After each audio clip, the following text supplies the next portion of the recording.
오늘 우리에게 주신 하나님의 말씀 로마서 3장 말씀 21절에서 31절까지 함께 봉독하겠습니다.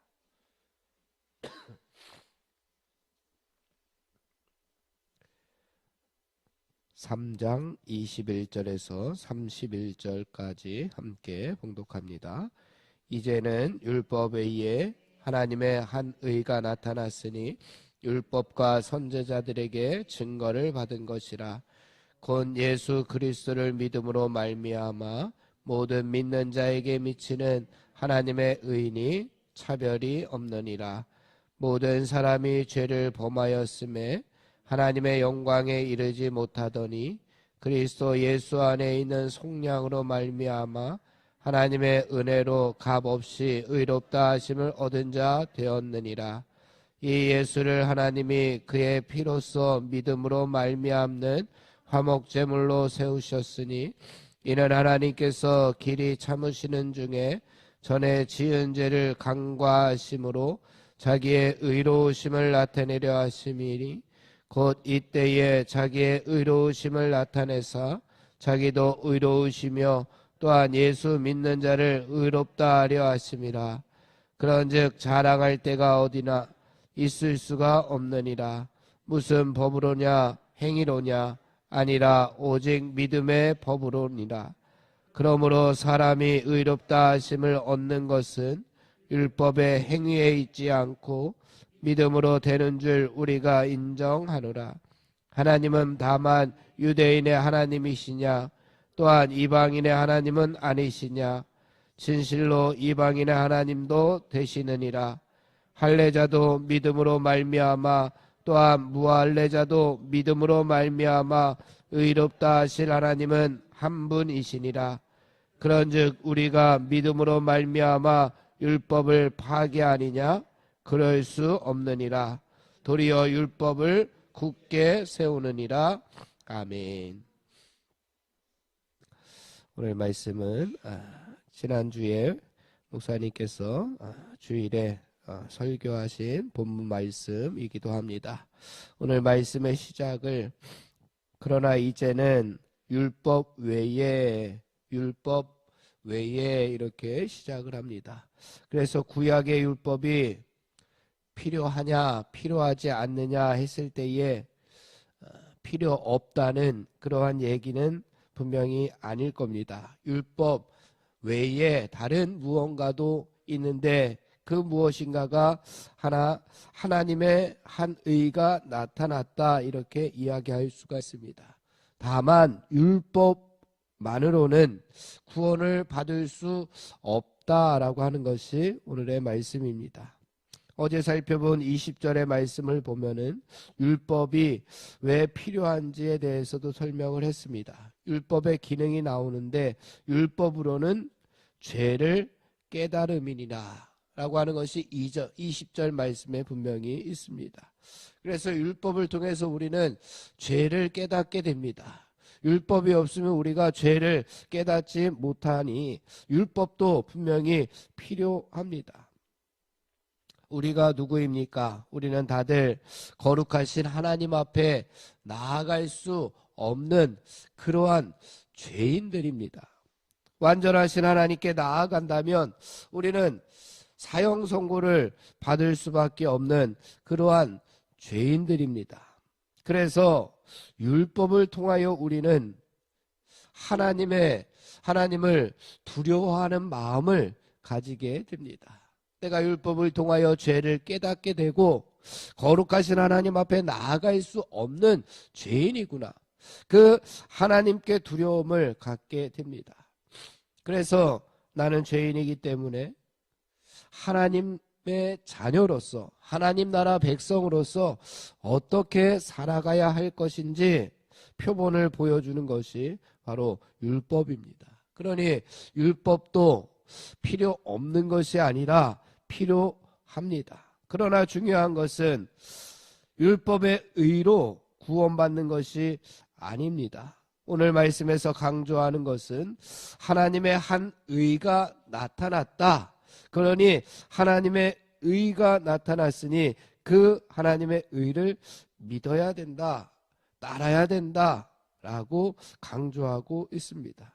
오늘 31절 마지막 절 말씀에 보니까 끝 문단에 이렇게 되어 있습니다. 도리어 율법을 굳게 세운다라고 이렇게 이야기합니다. 우리가 믿는 믿음은 율법을 굳게 세우는 겁니다. 이것이 바울의 이야기입니다.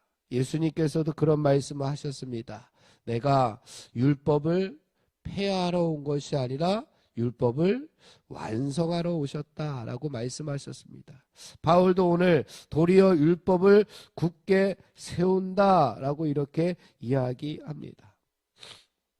구원론을 이야기할 때에 가장 먼저 이야기하는 것이 첫 단계가 바로 모든 인간은 죄인이다. 전적으로 타락했다로부터 시작을 하는 것이 구원론입니다. 그래서 우리는 죄인이기 때문에 전적으로 타락한 인간들입니다. 23절의 말씀에 보면은 그 이야기가 나오는데 우리 23절 말씀을 함께 봉독해 보겠습니다. 모든 사람이 죄를 범하였음에 하나님의 영광에 이르지 못한다. 모든 사람입니다. 누구가 아니라 모든 사람이 죄를 범하였음에 하나님의 영광에 우리는 다 이르지 못합니다. 이것이 바로 구원론의 시작인 전적인 타락입니다. 그래서 우리는 스스로 구원받을 수 없는 그러한 죄인들이기 때문에 그래서 신학자들도 이것을 가지고 많은 고민들을 했습니다. 우리가 하나님의 영광에 이르지 못하니 그럼 어떻게 해야 되느냐? 방법이 무엇이냐? 라고 했을 때에 신학자 칼빈은 하나님께서 예정해 주셔야지만 우리가 구원받을 수 있다. 인간 스스로 구원할 수 없으니 누구누구는 구원받을 사람으로 예정되었다라고 이렇게 칼빈은 이야기합니다. 그리고 루터는 우리가 전적으로 타락했지만 일반적인 칼빈의 주장과는 조금 다르게 예수님을 믿는 사람이 오직 은총으로만, 오직 믿음으로만 구원받는다라고 생각을 했습니다. 여기에는 분명히 한계가 있을 겁니다. 어떤 한계가 있느냐?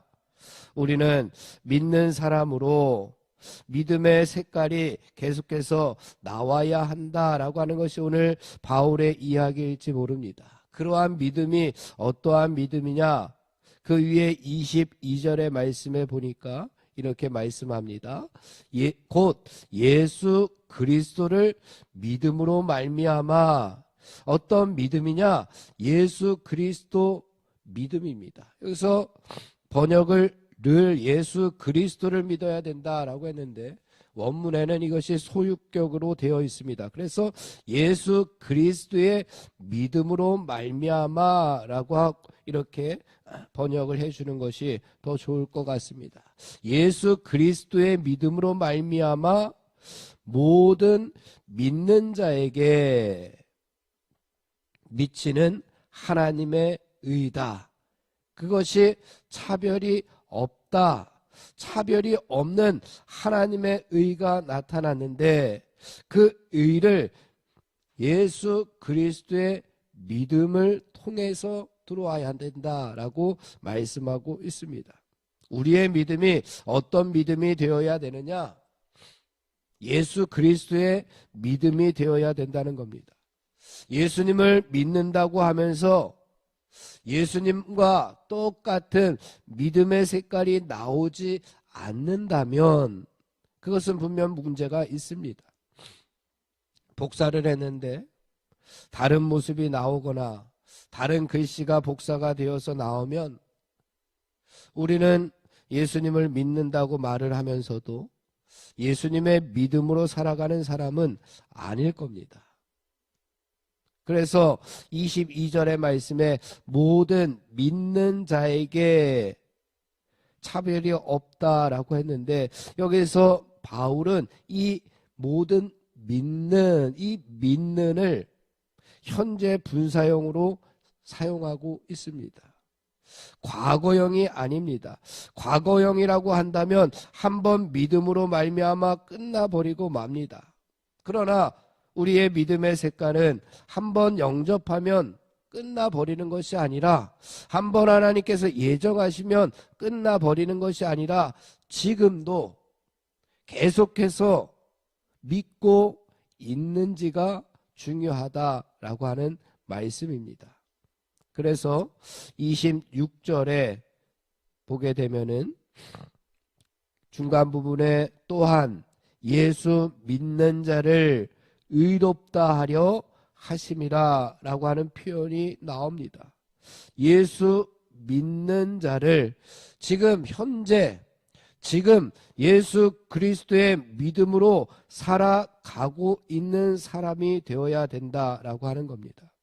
단순히 믿기만 하고 끝난다면 아마 구약의 율법은 폐기해도 상관이 없을 겁니다. 그러나 예수님은 율법을 완성하러 오셨다라고 분명히 말씀하셨으니 무엇이 예수님의 믿음에 속한 사람인가? 지금 내가 예수 그리스도를 믿고 있느냐 아니냐라고 하는 것을 우리가 생각해 봐야 된다라고 말씀합니다. 그래서 바울은 율법으로 순종할 것이냐 아니면 믿음으로 순종할 것이냐, 율법으로 순종하는 것을 넘어서서 이제 우리가 믿음으로 순종함으로 말미암아 하나님께 나아갈 수 있음을 그 뒤에 설명해 주고 있습니다. 율법으로는 부족하니, 그러니 믿음의 의로, 믿음의 순종으로 하나님 앞에 나아가라고 이야기하고 있습니다. 율법으로 순종할 때에는 어떤 마음이었느냐? 율법이 주어졌으니 억지로, 무서워서, 벌받지 않으려고, 상 받으려고 마지못해서 하는 척하는 것이 율법으로 순종하는 겁니다. 이것은 조건부적인 믿음이지만 믿음의 순종, 바로 바울이 이야기하는 믿음의 법은 어떤 것이냐? 바로 예수 그리스도의 믿음으로, 예수님께서 기쁨으로 감당하셨던 것처럼 순종하는 마음으로, 감사하는 마음으로, 좋아하는 마음으로 순종했던 것처럼 그 길을 따라가는 무조건적인 믿음이 하나님 앞에 구원의 길로 인도될 수 있다라고 말씀하고 있습니다. 사랑하는 성도 여러분, 조건적인 믿음, 율법의 믿음을 넘어서서 무조건적인 사랑을 베풀어 주신 하나님께 우리들도 오늘 하루 감사함으로, 그 은혜에 감사함으로 우리의 믿음을 오늘 하루 이 땅에 나타낼 수 있는 복된 하루가 되기를 주님의 이름으로 축원을 드립니다. 기도하겠습니다. 하나님 아버지, 감사합니다. 부족하고 연약한 저희들, 죽을 수밖에 없는 저희들, 죄인인 저희들, 하나님께서 구원시켜 주시고자 이 땅에 하나님의 의이신 예수 그리스도를 보내주시고 우리들도 그 믿음의 발자취를 한 걸음 한 걸음 따라가서 구원의 반열에 동참시켜 주시니 감사합니다. 오늘도 그 믿음의 발자취를 한 걸음 한 걸음 따라가는 우리 모두가 될 수 있도록 인도하여 주시옵소서. 이 땅에 하나님의 의를 나타내며 하나님의 말씀을 나타내며 믿음의 순종으로 살아가는 복된 하나님의 백성들이 다 될 수 있도록 인도하여 주시옵소서. 예수님의 이름으로 기도하옵나이다. 아멘. 우리 합심하여 기도하고 개인 기도하고 돌아가겠습니다. 우리 성령의 능력으로 하나님 나라를 증언하고 살아내게 하소서. 하나님의 말씀이 삶의 기준이 되게 하여 주시옵소서. 질병과 연약함으로 고통당하는 사람들을 치유하여 주시옵소서. 전쟁과 자연재해, 가난과 억압으로 고통당하는 지구촌 이웃들에게 하늘의 은혜를 베풀어 달라고 우리 합심하여 기도하고 개인 기도하고 돌아가겠습니다. 하나님